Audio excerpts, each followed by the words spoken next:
probably 2 runs there defensively. That's 5 runs he's involved in. Matt Chapman.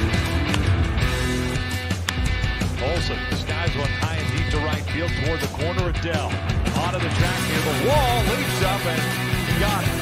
Makes the catch for out number 3. Olsen. On it goes. Which is hit out towards center field. That's smoke. That is going to be into the bushes. A 2-run home run for McCutcheon. And the Phillies take a 2-0 lead. Here's another 3-2 going again as Soto hits one high in the air, right center field. Brinson near the wall, leaps, and he makes the catch! Lewis Brinson makes an unbelievable catch over the wall in center field. Oh, all right. Welcome into this very latest edition of the Belly Up Fantasy Live Baseball Show. Of course, I am your host, Kevin. And we have a full lineup here today. And joining us after a couple of weeks' absence, we've got Vince, the host of the Sports Stove podcast that can be seen throughout the universe, I believe. So, Vince, it's good to have you back. How are you doing tonight? Hey, man, good to be back. Sorry I've been gone the last couple of weeks, but ready to talk plenty of baseball. Okay, and we have plenty to talk about. And, of course, we've got Dan. He is the Belly Up baseball department head. And as you can see, Philadelphia fan, so you know what he's going to be talking about today. Dan, how are you doing tonight? I'm doing great. Probably the first time this season the Phillies have given me something to be happy about over a 3 or 4 day stretch. So I'm doing about as good as I can be doing. All right, and not to be outdone in the Phillies department, we've also got Nick here, and he is coming off a TSS Fantasy, which is back in business, right, Nick? Yes, we are. We just had our premiere of season 2 this past Friday, which I was not on because I was moving. But yes, we are back and better than ever, my friends. Okay, so yeah, that's right, because you let us know that you're in the midst of a upgrade, I believe it is, right, Nick, of your home? Major upgrade. Basically, the only thing that is left. I saw the picture, so we know that you've got some major work going on over there. So we hope that's all going well for you. And of course, the first thing that we need to talk about is our sponsor, which is intheclutch.com. We've been talking about them for a couple of weeks now. You know that they have a lot of baseball stuff out there, a lot of retro. There's multiple sports on there, and it's all officially licensed. And best of all, if you go on there, don't go, like I said, right now on this, while we're pay attention to our show. But as soon as we're done here, get over to intheclutch.com. And when you order, make sure you put Belly Up Fantasy in the code to get your 10% off your entire order. All right. Having said that, there were some other things I was going to talk about first, but of course that got kicked to the curb when the news came out Friday that Joe Girardi out as the Philadelphia Phillies manager. What's that? Was that not Friday? Was that Thursday? Thursday. Okay. So Thursday it came out, and we've got, as I said at the top, we've got 2 Philly guys here. And so my question, I'm going to start with you, Dan. Did Joe Girardi deserve to get fired, yes or no? He was certainly not doing a good job managing the Phillies. Now, the Phillies were not a perfect team. There were obvious holes defensively and in the bullpen. But Joe Girardi wasn't making the most of what he did have, which was a good lineup. And there's a lot of questioning how much a manager actually impacts the team. And frankly, there's not really a way to measure it. If there is, I don't know what it is. But Joe Girardi was not helping the Phillies win baseball games. And he probably wasn't coming back next year anyway. So at this point, it was probably the only thing that might save their season. It could turn out to that they don't make the playoffs anyway, but then you just get a new manager. And You just get rid of him and you make the fan base happy. The fans clearly didn't like him anymore. They wanted him out, and it might have put a spark in the team. They just finished up a sweep of the Angels. Who knows how much Rob Thompson has to do with that tonight too. You can be sure about that. But it certainly looked like the right move 3 games in. Who knows what we'll be saying about it come July or especially the end of the season. So Dan, in other words, according to you, your reaction to this news is this right here. I enjoyed it. So is that a fair assessment? He had been fired. Hearing that he had been fired brought joy to me.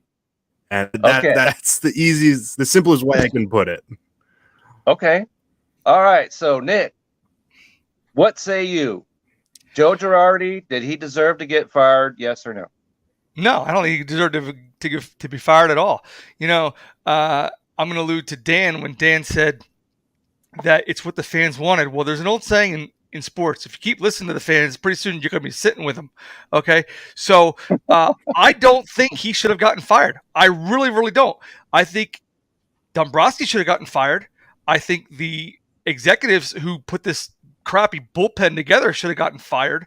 All right, it's always the manager's fault. It's always the coach's fault. I understand that the players, they have to have accountability. Okay, but I heard a stat the other day.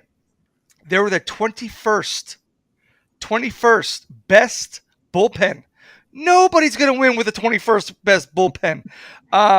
He could have, to Dan's point, okay, they shuffled the lineup a little bit, but do they really have a true leadoff hitter? No. Was there consistency in the lineup? No. Sometimes you have Schwarber leading off. I couldn't see Schwarber as a leadoff man, but hey, when was the last time you saw Babe Ruth lead off? I allude to that because they're about built the same. Then you had Rhys Hoskins lead off. The short answer is no. He shouldn't have gotten fired. I think that the firing came right at the time because the Angels are now on a 12-game losing skid. What are you gonna do? Fire Joe Madden now? 11. 11 now. Yeah. Yes. Well, I think today was 12. But my point is, the manager is supposed to start and end with him, right? Or her, depending on what sport it is. But you got to look at the people that put the team together. Holy crap. There's got to be some accountability too. And, I took an interest into looking up Dave Dombrowski's track record as well. Yeah, he did well with Detroit. He did well with Boston. He did well with Miami. But again, at the same time, he's not doing well with this club. And plus that, they did not build up the minor leagues. So I don't think Joe should have gotten fired. I don't think they're going to be a contender right now under Rob Thompson. Rob Thompson is probably saying the same thing that Joe Girardi did. Okay, they just caught the Angels at the right time on a skid. So come talk to me like Dan said. Come talk to me in July when they're playing the Mets again, when they're playing the Braves, when they're playing the Marlins. Okay, those and then Washington. Those teams in their division, if they're beating them, okay, I'm not ready to say that Joe deserved to get fired yet. All right, so Nick, according to what you're saying, this is your reaction.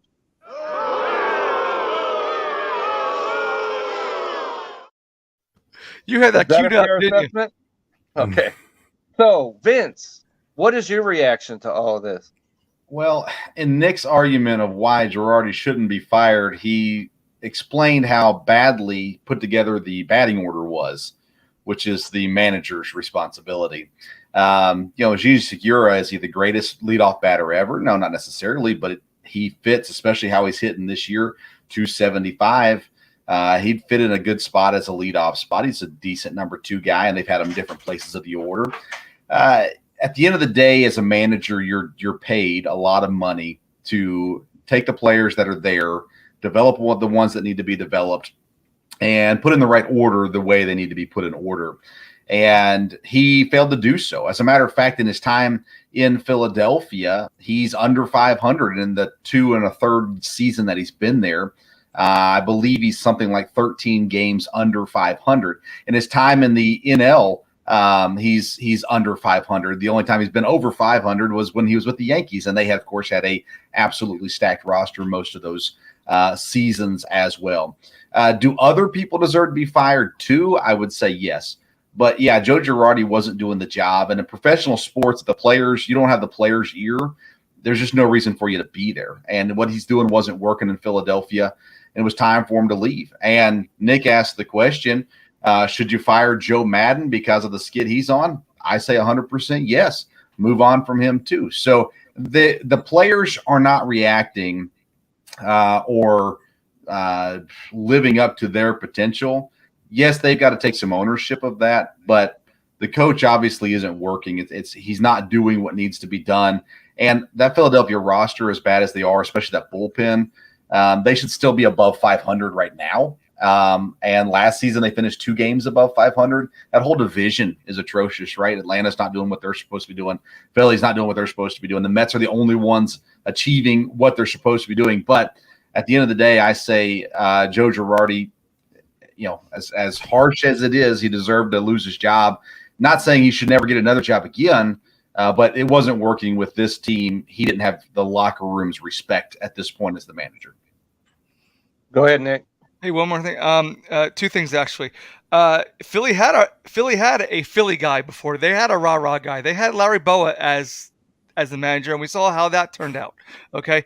And another thing, I saw Lenny Dykstra put out a tweet, make me the manager. Yeah, that's the last thing that we need to see is Lenny Dykstra in charge of anything you talk about except a car crash. No. Car crash or a illegal card game ring. Yeah, we can put him in there for that. All right, so he's gone like 4 years without getting arrested. Okay, so as this is a fantasy show. So, and you mentioned that what's the name of the guy that took over? What's his name? Rob Thompson. Okay, and what is his background? Is he a hitter? Is he a pitcher? What is he?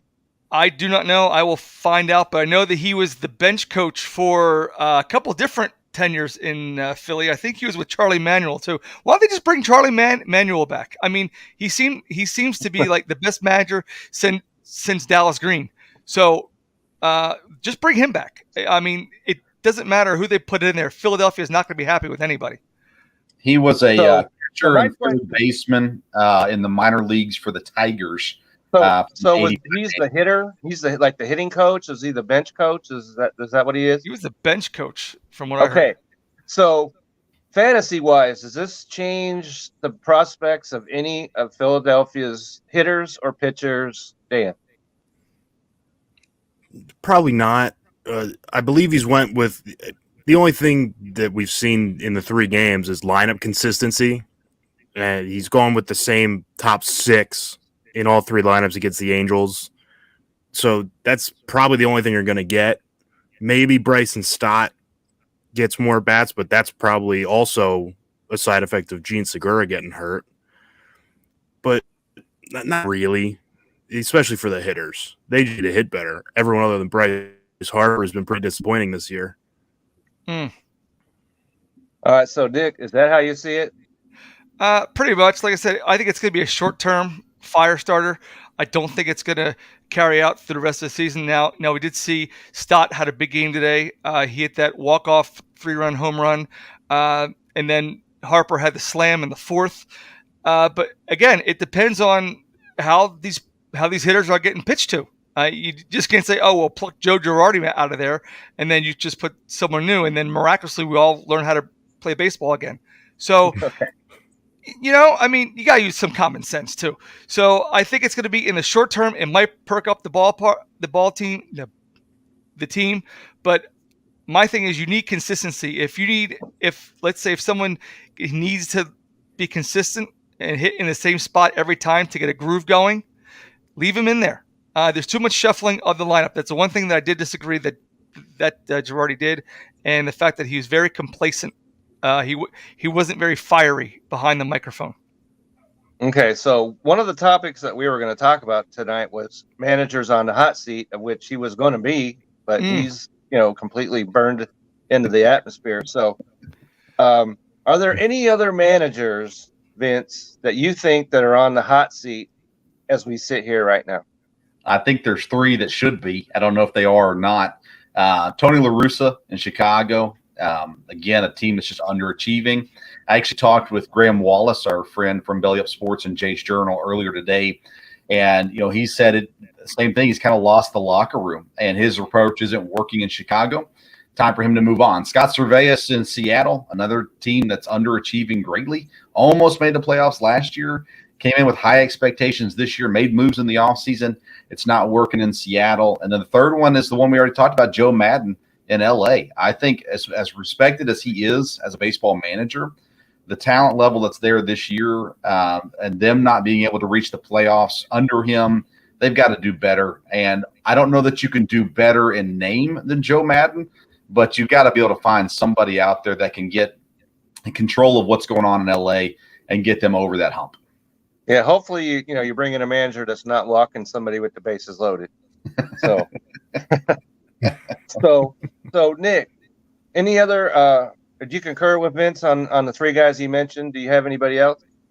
I do concur, and you can throw in Dave Ross in there from the Cubs too, because I know they had a fire sale, but Chicago, that baseball town, and they're not too far removed from winning a World Series. And plus that, when you're behind the Pirates, things have got to change. Okay, so they are 2 games behind the Pirates, and then another guy you want to throw in there too is Bob Melvin and Buck Showalter. I mean, these are three big time managers that should have the pulse of their team, and apparently their team is not listening. So let's get rid of them too. I mean, that's just the way we are. We want to win yesterday. Right. It seems to me you might not want to hire some of these guys that are like 85 years old to be able to relate to the players of today. So I don't defend Cubs very often, but if I may, I think you've said it, when they blew up that roster, baseball, a rebuild doesn't go quick. And Ross, I think, is a good manager.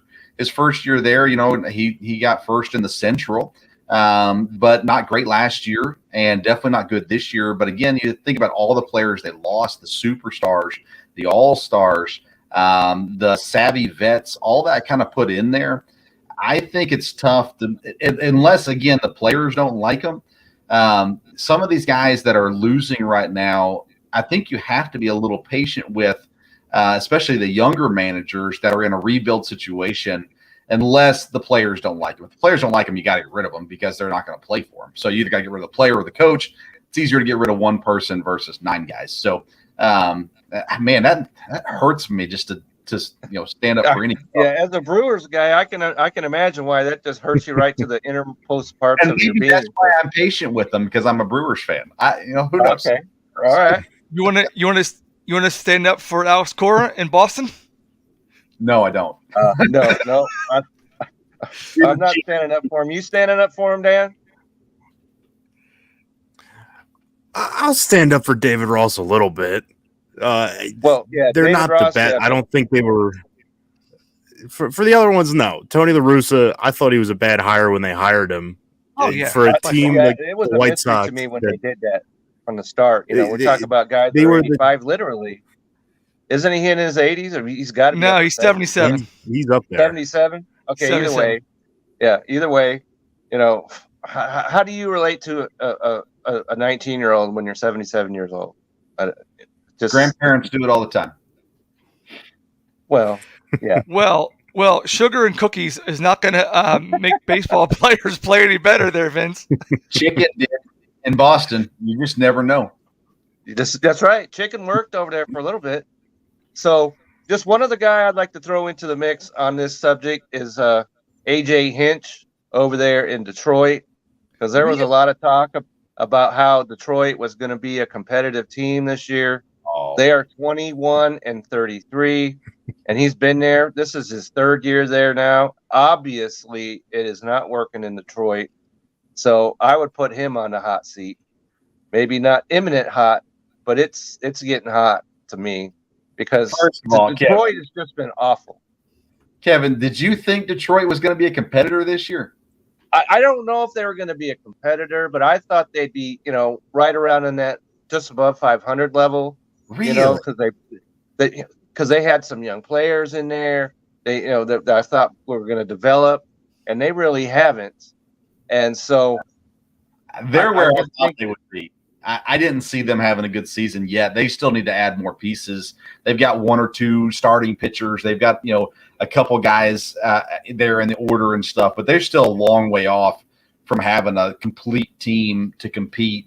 Now that division's not great, so I'll give you that. But that one surprises me. I'd take AJ Hinch, not over Craig Counsell, but I'd take AJ Hinch on a lot of teams right now.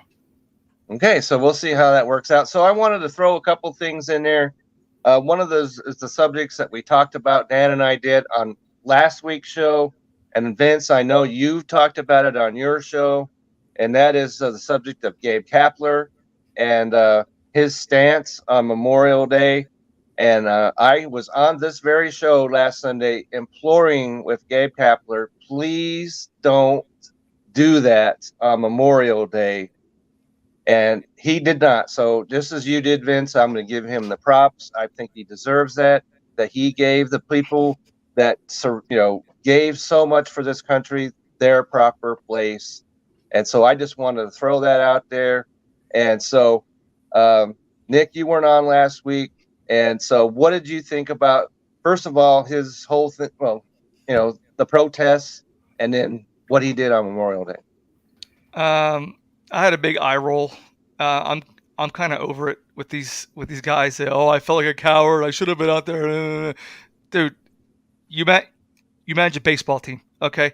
You saw what happens to to players and managers who go against the grain and do what the owners don't like. So you're digging your own grave. If you want to fall on your sword, go for it. But I don't know what his protest is going to do. I don't think it's going to spark a movement. I don't think it's going to do anything Dan and I agree highly with that, relevant. Right, I don't think it's going to do anything highly relevant. So you can voice your opinion, and if you want, stay in the dugout, but don't do anything. Don't do anything on the field. That's the thing. Don't do anything on the field because that's where you're going to get in trouble. If you want to stay in the dugout, stay in the dugout. I don't know what MLB contract is. I don't know if it's where you have to stand on the field, because I know in the NBA, in the rule book, it says you must stand at a respectable behavior during the national anthem. I don't know what it is in the NFL. I mean, in MLB, it just wasn't. It wasn't always like that in the NFL. The NFL didn't start doing it until the armed forces started paying them to do it like 10 years ago. So, but if you're going to do something like that, do it on your own. Stay in the dugout. Don't pull something on the field, because that's when you get to bring attention to yourself you just narrowly don't want. And that's one thing that's bothered me about all these athletes right from the very beginning, because they are doing it on their employer's time. They're doing it with their employer's uniform on, and they're doing it on, private property. And I work in a building that houses a U.S. senator. I saw 2 protests this week alone.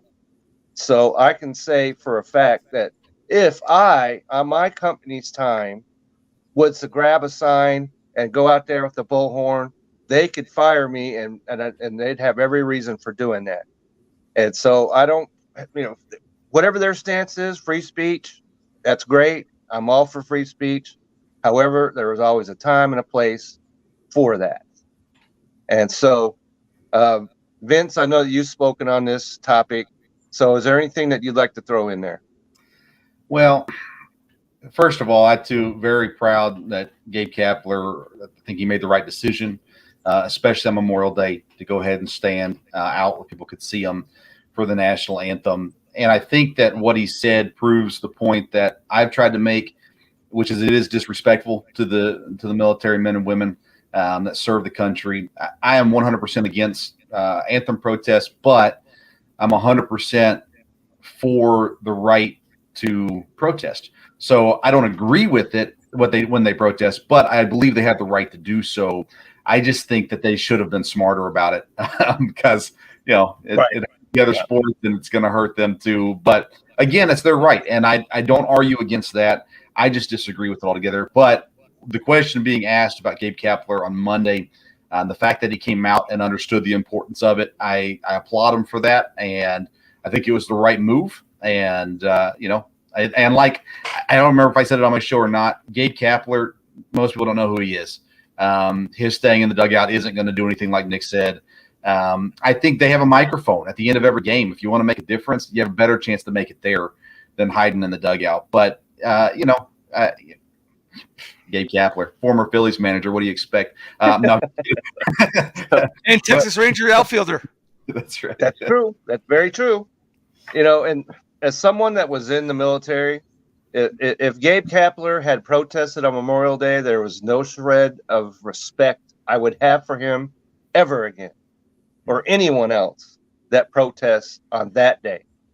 You will never get my respect ever again. So if you're watching, of course you're watching because you see me talking right now, just know that I have a very hard stance when it comes to a subject like this. So, all right, having said all that, let's move on to another subject that Dan and I talked about, and that is this whole thing about fantasy football and baseball and everything else. And, we talked about this as far as the incident that happened between Pham and Peterson out there. And so, Vince, real quick, what is this like the silliest thing of all time? Oh, yeah. I mean, now I'm a fantasy football commissioner in 2 leagues and a fantasy baseball commissioner in 2 leagues. It's a hard job. Ungrateful players just always whining and complaining. It's a hard thing to do. Here's what my thoughts on Tommy Pham. I think he needs to be cut. Cincinnati Reds are one of the worst teams in the league. Kansas City's right there with them. And they got a guy running around before a game slapping a dude over a 1-year-old little fit about fantasy football. Come on, man. You're Major League Baseball. Even when it happened, you were mad. But play baseball and focus on baseball. Pham's one of the better. And doesn't this make it look silly that you have a player, slap another player on the playing field on camera, and all he gets is a 3-game suspension? What is going on with this? I don't care about the suspension. The slap didn't look that severe. Whatever. Suspend him, that's fine. But honestly, if I'm the Reds, I cut them. I say, we don't need this. This is stupid. And we can find somebody else to play that position. And it doesn't matter if they're better than Tommy Pham or not because the Reds are no good. So just move on to somebody else that wants to be there and is focused on baseball. So, Nick, what's your because you weren't on last week either. Dan and I talked, like I said. What is your reaction to this? And does this make Mike Trout the worst, fantasy commissioner in the history of mankind? No. I'm sure there's much other worse fantasy commissioners out there. I think the thing that happened, I think it was pretty hilarious myself, because, it kind of, in a weird way, it kind of allowed the little people to see that celebrities get involved in that stuff too, and it's comical. As you get about fantasy sports, others do it also, and it's comical because I'm sure that it happens in everyday people's lives as well, and it's just as funny. But when it happens between 2 grown men, actually 2 pro baseball players, I think it's even funnier. As far as being a commissioner, I know it's a hard job because I see mine do it all the time. You know who my fantasy commissioner is. He's got a hard time. He does a lot of stuff behind the scenes, and then sometimes myself, I peck at him, but everybody else pecks at him too. No, it's not an easy job. But also think of it this way: they're paying a lot more money to get involved with these leagues than we are. And and when you speak about money, Vince, you just can't cut a player because there's going to be financial retribution behind that too. So $7 million, they can afford it, no big deal. Okay. So yeah, I think it's a comical, and it was something funny to laugh at, and then for 5 minutes, and then go on about my day. So Okay. I really wasn't losing sleep over it. No. So Dan, we talked about this last week. Is there anything new you'd like to add to all this? Well, not really. I mean, Mike Trout, I don't think his press conference went especially well. I think people probably took it too seriously because he seemed to be laughing about it. His quote, "All commissioners get booed." That was great. That. I think he was kind of pointing a finger at Rob Manfred with it too. But no, this is a ridiculous story, and and I can't believe that Mike Trout's a fantasy football commissioner. Apparently, he didn't even want to do it. So I don't know how you force someone to be a fantasy football commissioner and then blame him when maybe you lost the dice he doesn't roll. handle something the way you want it. Hey, Dan, it's been my experience that a lot of fantasy sports commissioners don't want to do it, but everyone wants to play, but they don't want the responsibility. So they said, all right, fine, I'll do it. That's how it worked in our league. So, that's the way it is. All right. So the last subject in baseball that I'd like, because we're in June, it's hard to believe we are in June already. And so next month is the All-Star game, which will be in Dodger Stadium, interestingly enough, it's on July 19th. So, and there are always players that either should be there that aren't, or shouldn't be there but are. So are there any players, Vince, that go to your top of your list that you do not want to see at this point in the All-Star game? I don't know about do not want to see Juan Soto, maybe. But I don't know. I think I was looking at it. The AL maybe they don't deserve to be there. Maybe fans want to see them. That's why they're there, obviously. Yeah, I mean, I think the AL has more statistical leaders this year than the NL, so it'll be easier to pick the AL guys. There's a couple different, guys that are worthy of it. I guess the NL is going to be really interesting because it's not the superstar names that you normally think of over there. That should get, like, for instance, Ronald Acuna. I don't think he should make it. He hasn't played up to it at this point, but he's a name. And he's probably going to get the nod more than likely because you're looking at guys like Sterling Marte or Jerkson Profar, statistically should be there. But, will they put those guys in? I'll say Trevor Story, who had a slow start, but his stats, his numbers are the top second baseman in the AL right now. So I'm not sure. He's got the name. He's in the right town, but he had that slow start. So I'm curious to see where that ends up. Trevor Story ought to, take us all out to dinner or something because we defended him when he got booed that week. Remember in Boston a few weeks back, and then all he did that week was hit what 3 home runs. He's hit like 5 in 1 week, and he just exploded ever since that we went to bat for him. So, Trevor, come on now, we'll take gift cards. We will. So yeah, so I'm with you on that, Vince. Dan, Are there any players that you think will probably be there, but should not be there? Well, Vince mentioned him in Juan Soto, and we'll talk about it later if we get to our first round redo. Yeah. Picked him in the first round, and I swear we're going to get to that. So, and he's hitting 232 this season.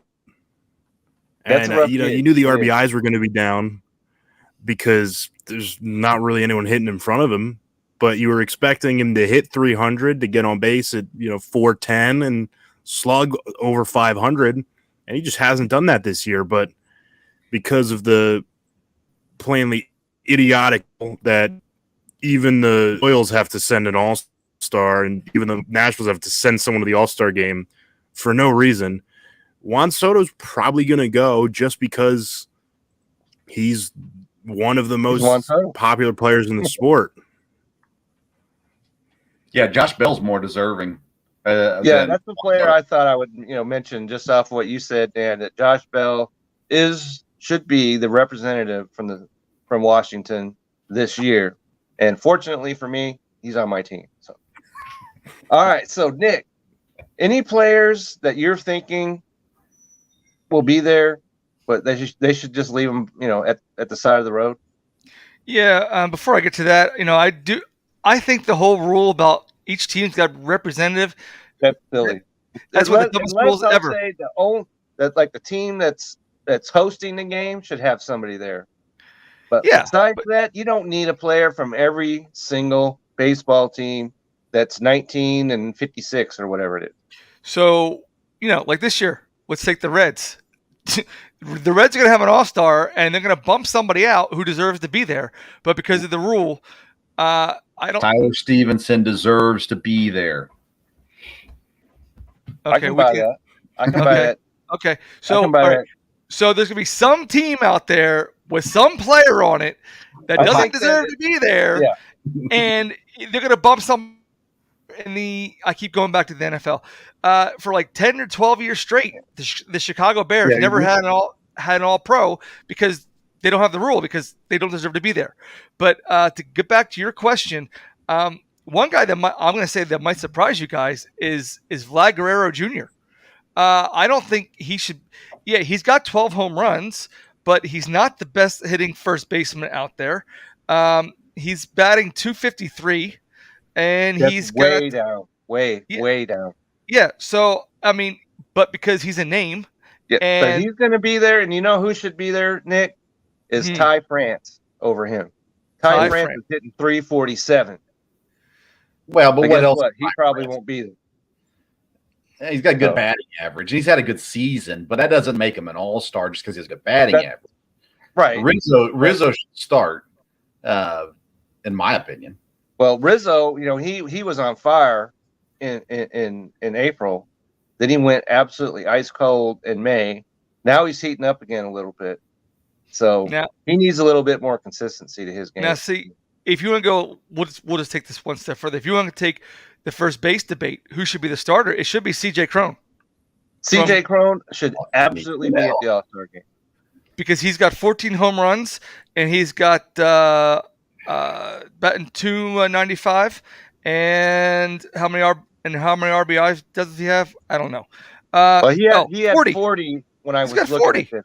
He might have more than that as of today, but he's got 40 because he's RBIs, not a big name. He won't get voted in. And I understand it's the fans' game. I know it was created. It's the fans' game, but sometimes the fans get it wrong. Well, yeah, fans get it wrong. Absolutely, the fans get it wrong, frequently. So, just a player that I'm going to throw in there that shouldn't be there is Salvador Perez. He's been awful this year. He's been hurt. And unfortunately for you guys, a couple of Phillies, Real Muto should not be there. Oh, he's terrible. No. He's been terrible. And unfortunately for me, Max Muncy should have absolutely nothing to do. He should be locked in his home, so he makes nowhere near Dodger Stadium during the All-Star weekend, week, because he's been terrible and injured, but mostly terrible. Kevin, I'm sorry. Yeah. Nick, I'm sorry. Okay, Cron can make the All-Star game. I'm fine with that. But he shouldn't start in the All-Star game. Right? No. We're not talking about starting. We're just talking about be there. Okay. Well, I said starter. So yeah. Okay, then I'm back. I'm not gonna go to that. Link to that to defend him as a starter. No. I'm sorry, Goldschmidt. Goldschmidt should be the starter. Goldschmidt, yes, is the starter. Let me just read this real quick. Goldschmidt, he's hitting .349 with 11 homers and 44 RBIs, and I don't know if he had a hit today or not, because he had a 25 game hit streak going on over there. And so if you put anyone else but Goldschmidt's name down as your all-star first baseman in the National League, just take that ballot and just flush it right down the toilet. What about the polar bear? Polar bear, he could be there. Now, we're not talking about him being a starter. I saw him today playing the Dodgers. He looks great. Okay? DH. So, yeah. But as a starter, no way. I've got him as my starting DH. Starting DH? Okay. Yep. Well, we're going to need to see the ballot on that to see who, because in the past, there was no DH on a ballot in the All-Star game for the National League. Yeah. So, if that's the way it's going to be, then absolutely put him down as a DH. Absolutely. Yeah. All right. So, we're going to move into the realm of fantasy because, as we always talk about, this is a fantasy show. And as we just mentioned, it's June. Back there in April, when we were doing this fantasy baseball live draft, we took some players. And so I thought it would be neat after 2 months to take a look back. And I had the first pick in this draft, and I took Shohei Ohtani, but of course, and even though he has not been so far the Shohei Ohtani that he was last year, there's no way that you can take somebody else with a head-to-head league pick with the first, pick and not have it be Shohei Ohtani. So I do not regret that pick whatsoever. This other league that I'm in, I had the 7th overall pick, and I took Freddie Freeman. He's having a good year, but it hasn't been a great year. I could have taken Betts over him. I could have taken your guy, Vince Burns, over him. And that would have worked out, I think, better. But as they say, 20/20 eyesight and all that stuff. So, Vince, if you had your chance to retake your draft, who are you taking this time? Well, I took Trey Turner. He's 18th right now in batting stats. I'm happy with him still. I wouldn't get rid of him. But Manny Machado would probably be a guy I'd look at that number 8 spot. Manny Machado, I took him in the 2nd round. I'm praising all that's holy that I got him. Yeah, that'd be my big thing. Pitchers in our league that we're in, pitchers are scoring a lot of points. So if I had to redo it, I'd probably go with pitchers. But I would not go with Shane Bieber, who was taken in our first round, but who's 34th in pitching points right now in our league. But that's where I would lean. But Machado's a guy that I liked and I didn't take. But I was big on Trey Turner too. So, yeah. Okay, so Dan, who did you draft, and would you draft him again this time? Well, I took Juan Soto 3rd overall, and no, I would not take him again. He's not even the 3rd highest scorer on my team, let alone in the entirety of our league. If I had to again, obviously hindsight's 20/20. I'd take Jose Ramirez. He is the leading point getter among hitters, if we don't count Shohei Ohtani because he gets points as a pitcher. Right. That's kind of cheating. cheating. He's just hitting the ball. He's keeping the Guardians near 500 with basically no one else of note in the lineup. And he went 5th overall in our league, and that was a heck of a to get Jose Ramirez. I probably would have decided early on draft night, but he certainly proved everyone wrong, and that's I'd go with Jose Ramirez at 3 if I could do it again. All right, so Nick, who did you pick, and would you pick him again? Well, funny story. I was actually late to my draft because I actually had forgotten about it, and they had auto drafted me. Some guy named Corbin Burns. I never heard of him, but he's doing pretty well for me. He's 7th ranked in my position. He only has 188 points, so But the first guy I'm talking about, I would have taken him as well at number 7 overall. The first guy I actually picked was some named Aaron Judge. So I'm pretty happy. You can't argue with that either. I'm pretty happy with him. He's the 1st overall ranked at his position. So I'm doing well. And with the 3rd pick, I remember Vince talking about some dude named Willie Adames. So my first 3 picks I was very happy with. Except Willie Adames, as of late, because now he can't walk. Him pre-show, he's supposed to be back off the IL on Tuesday, isn't that right, Vince? Yeah, he's back on Tuesday. Okay, because I've drafted him in a league, this other league that I'm in, and he's been on the IL, so I'm looking forward to Tuesday getting him back on the field. Dan won't trade me Willie Adames. Yes, he told me. No, I'm not going to take. So I'm not going to take Kike Hernandez and Adley Rutschman. Yeah, we're all hip to your hygiene. That's not going to do it. Is there a guy out there? Let's do it on the flip side now. Is there a guy out there? I know, Kevin, you weren't prepared for this. Is there a guy that you did draft and now you're kicking yourself? Like, why did I take him? I'll start to give you guys some time to think about it. Okay. I took the old thorn on my side was Max Muncy. I thought he was going to be a steal because last season he did nothing but produce, especially late down in August. and September. I thought he was going to carry that over.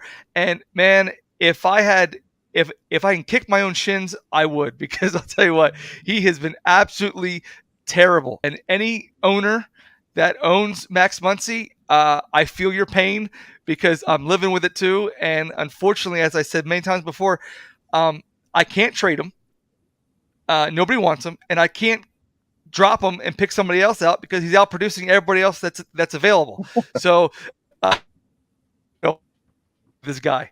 So, I guess who's ever ready? Dan, are you ready? Answer your question. Oh, Kevin's got it. Nick, it would be Justin Turner that I drafted. We're staying with the Dodgers. Dodgers are my team. Everybody knows that. But Justin Turner has not been consistent all year long. I took him, and it hasn't worked. There are we talk about how the third base is a very shallow position, and I took him, and I could have got somebody else higher up at third base and been a lot better off if I'd done that. So, Vince, you want to field that question? Probably Whit Merrifield. It would be one I'd look at, although he's starting to come around a little bit. Adley Rutschman, probably, actually. I drafted him. I stashed him. Yeah, I questioned you on that right off the gate. We talked about him 2 weeks ago. Yeah, we did. And if you want to go ahead and pick him up now, that might be okay. But no, it's not. I've got him on my team still. It's not okay. Okay, yeah, because this other league, I picked him up too, but I quickly realized, I've got Dalton Varsho on my team, so no, he's got to go. So, Dan, who did you draft that you're like, oh man, what did I do here?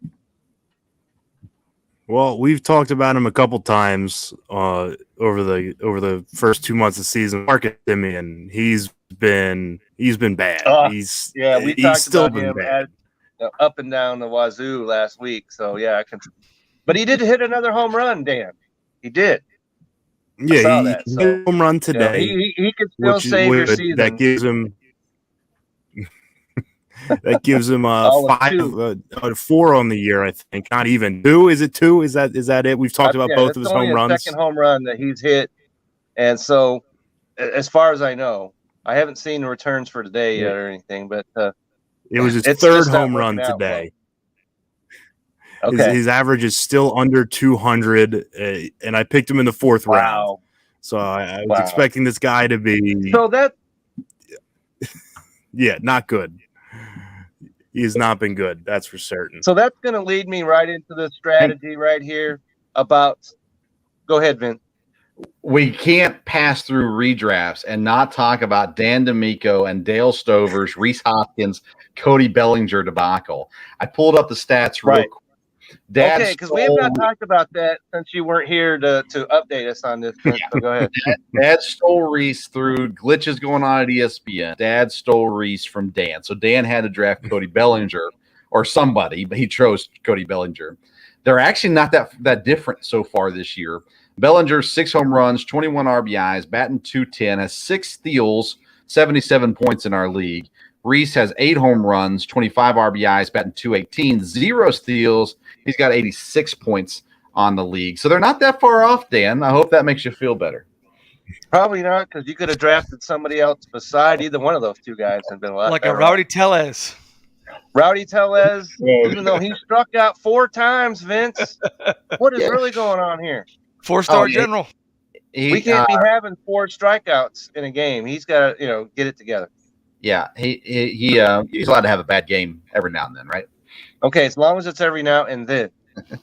All right, so we're coming. I wanted to talk about this real quick about strategies when you're talking about, do you sell a player? He's really producing, and do you try and sell? Get somebody. Hey, I can get somebody for this guy, or do you ride it until it comes completely crashing down? So, Vince, you want to field that question first? How do you? Because you're the trader guy in our league. So how do you go about evaluating players that you think you could trade and get a lot for, or do you hold on to them? I will hold on to them and use them while they're doing well, with one exception. If there's a stud player that is having a down moment, and I'll try to trade for that. But in most cases, people aren't giving up stud players, big name players, even if they're having a down bit for a guy that was, drafted maybe in the late rounds and still only owned by 80-something% of leagues. But even though he's having a great year, most people still won't let go of the big names for that guy. So I'm going to ride him out until they start declining. Then I'll try to trade them. If nobody will trade them, then I'll drop them. So Dan, do you echo that? Yeah, I agree. And I think a good to put names on this is that right now Mike Trout is like 1 for his last 30. But before Taylor Ward went on the IL, no one was giving up Mike Trout to get Taylor Ward. You're right. So I think that's probably where it is. And Mike Trout's probably an extreme because he's one of, if not the best player in the sport. But I think that echoes what Vince was saying, is that even though Taylor Ward has been unbelievable before going on the IL, you're not going to give up a proven commodity even though he's struggling for a guy that is having a season. And I agree with that. So, Nick, you want to wade in? Yeah, I would say it depends on your situation. I mean, is a trade, are you going to do a trade just because you want a guy? Like, I'm going to use my thing. If I'm in a good situation, but, I want Bryce Harper. And, whether I can get the deal or not, is it worth going after? Now, if I'm at the bottom of my division, and I'm just going to have a fire sale just to throw any type of mud that's going to sling up on the wall and stick, I would do it. Because, I mean, at the end of the day, the goal is to win. So if you're the top and you want them just to have them, what's the point of doing it? I mean, you're doing well enough anyway. So to me, it depends on your situation. But odds are, I would always say go for it because, even if you are at the top, you want to put as much space between you and your competitors as there possibly can be. So I guess I'm going to say you always go for the better trade. That's right. Unless you're, of course, if you're dealing with Vince, then you got to, proceed with caution. You can always counter my offer. A player that I've seen that I have in my other league, as I mentioned. That's right. So it was being recommended that you try and sell off Manny Machado, which I think that is absolutely insane. Yes. Who does that? Insane. I'm not doing that. This is not Kevin speaking, okay? This is a strategy that I was reading online of players to sell high. Manny Machado's name was among those, on that list. I think that is absolutely insane because, like I spent a second round draft pick on this guy, and so it's not like somebody I'm going to ride till the and then sell him off. He's on my team to the very last breath. So I got asked. I have Machado in a league. I got asked, what would you take for Manny Machado? So I sent back 5 players that I would take all 5 of them for Manny Machado. And he said, that's a really high ask. I said, yes, it is. Yes, it is. Who are you, Von Hayes? 5 for 1? I will trade him. I'm happy to trade Manny Machado, but I'm going to get back quite the haul in return to get to the point where I don't have to drop anybody the rest of the season with the haul I'm going to get. So you have to be crazy to let him go. Right. When I talk about somebody that I'm going to try and sell highs, let's perchance somebody I got off the waiver wire. Yeah. And that's somebody that driving him into the ground is not that big a deal because you got him off the waiver wire to begin with. But if someone was to come in and offer me somebody that was, up there that I got off the waiver wire, I would look at that. But most of the time, I'm going to ride this guy, especially in a league like we're in, Vince, where it's 10 guys. Yeah. There's always somebody on the wire that you can pick up that can help you. And so selling high is not something that I'm looking to do very much. All right. So let's switch over this Vince, give me one guy that we should be looking to pick up off the waiver wire right now. Let's see here. One guy, I like Jace Peterson. I know I'm a Brewers fan, but Jace Peterson, first, second, third, and outfield eligibility. He is getting regular playing time right now. Luis Urias has been dinged up. Adames being up some stuff as well. So there are options for him, and he's hitting the ball really, really well right now. He's not going to be on your team the rest of the season. But if you're looking to add somebody, maybe you got injured guys or whatever it may be, I think Jace Peterson's a good guy. Okay, so Dan, who are you looking to pick up this week? Frank Schwindel. He's owned in 56% of ESPN leagues, so he's not wildly available. But he's got eight home runs this year, 6 of them in the last couple of weeks. So he's a guy that's really hitting well right now, and if he's still available in your league, he's a guy that doesn't strike out a lot, gives you decent power, and gives you a pretty high average, all at first base, and has DH eligibility if your league is a DH position. All right, Nick, who are we looking to pick up? All right, so in my league, I got Abraham Toro. He plays second, third, and DH. He's got 71 points on the season, and he's got 49 total bases. So if you need a guy as a filler, I would pick him up. Who you got, okay, Kev? so one guy that I'm going to throw in there is, in fact, a pitcher for my local Texas Rangers. That's John Gray. He's pitching tomorrow, and he's going to have a 2-start week. He's coming off the 7-inning when he gave up 1-1 on 3 hits with 12 strikeouts. And I recommended picking up Ashby last week, Vince, for the same reason. He wound up having 2 starts, and it's pitched extremely well. Yeah, Peralta's out for a long time. Ashby's going to be Peralta's out. So, and I saw this, Vince, that Ashby is still available in our league. Yep. That's kind of wacky to me, but he's out there. So if he's out there in your league, you don't have to rush to get him because he's not going to pitch till Friday, I believe it is. So, but he's out there. If he is, go get him. And all right, and so we're coming to the end of our show, and I want to give everybody a chance to say what's up and where we're at out there. So, Vince, we know that you've got your show. So, what's the story with Vince? Tune in, wherever you get your podcast, the Sports Stove podcast, the episode that drops tomorrow morning. A lot of baseball talk. Had Graham Wallace on. Great stuff there. So check that out at Sports Stove on Twitter and Instagram. All right, Dan, where can we find you? Find me on Twitter at DanDomingo14. You saw some pretty happy tweets on Thursday when Joe Girardi got fired and the ensuing 3 Phillies wins. Also follow Belly Up Baseball on Twitter. Always got good stuff coming up there. All right, Nick, what about you? Okay, you can find me on Twitter at Penn Flanders, and you can find me on tssfantasy.com. And we also had Mike Westhoff as a great interview. If you're into football, check it out on tssfantasy.com, or you can go straight to YouTube. And as always, you can find me here at Belly Up Fantasy Baseball Live. And go Phils. That's right.